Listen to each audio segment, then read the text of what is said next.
If universities become homogenizing institutions that are focused on inculcating and indoctrinating rather than challenging,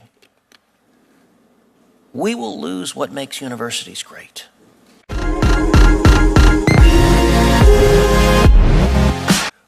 Higher education rests on the free flow of ideas.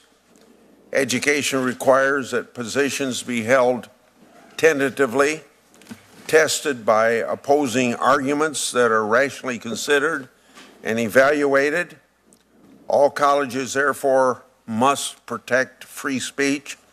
Public institutions must adhere to the various guarantees of our First Amendment. Too often, all of these fundamental principles have been under assault. Even worse, some people who have exercised their First Amendment rights have themselves been assaulted.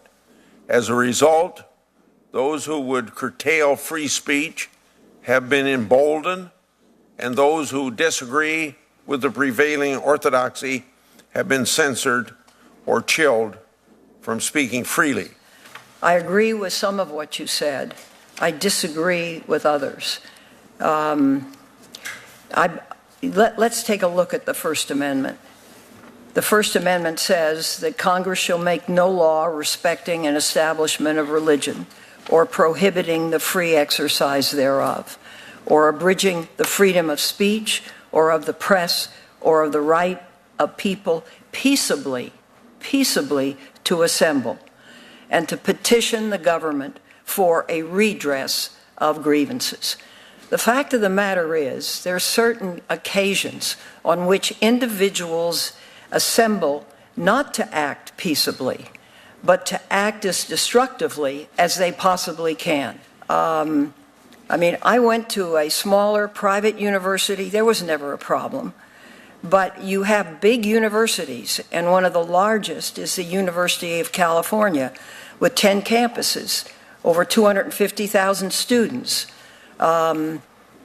So there are instances of problems from time to time, but I think our efforts would be much better finding methodologies to handle those incidents.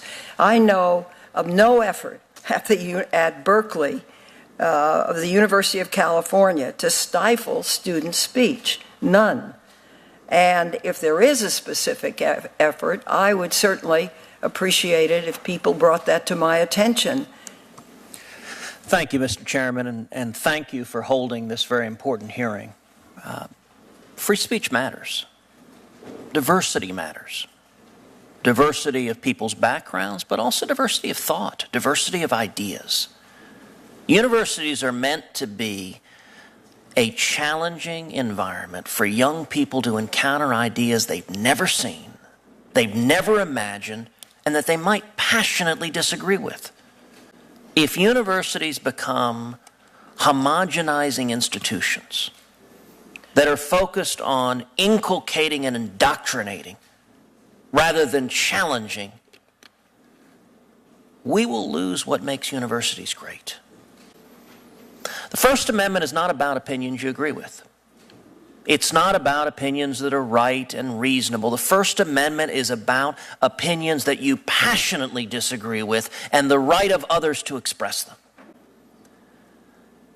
It's tragic what is happening at so many American universities, where college administrators and faculties have become complicit in functioning essentially as speech police, deciding what speech is permissible and what speech isn't. You see violent protests that the senior senator from California referred to, enacting effectively a heckler's veto, where violent thugs come in and say, this particular speaker, I disagree with what he or she has to say, and therefore I will threaten physical violence if the speech is allowed to happen. And far too many colleges and universities quietly roll over and say, okay, the threat of violence, we will effectively reward the violent criminals and muzzle the First Amendment. And I saw a recent study from the Knight Foundation that said that a majority of college students believe the climate on their campus has prevented people from saying what they believe out of fear of giving offense.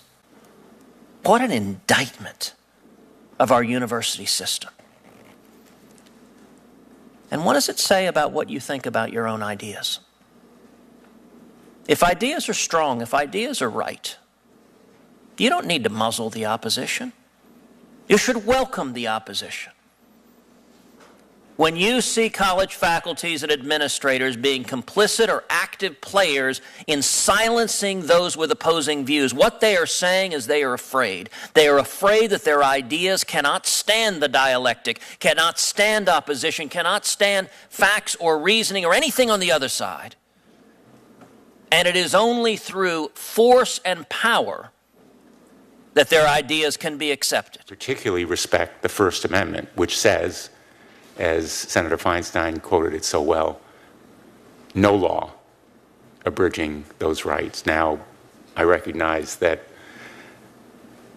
some of our justices or judges have said no law means absolutely no law, but we also know that there is a need for balance, and the balance is not easily struck by simple, sweeping generalizations.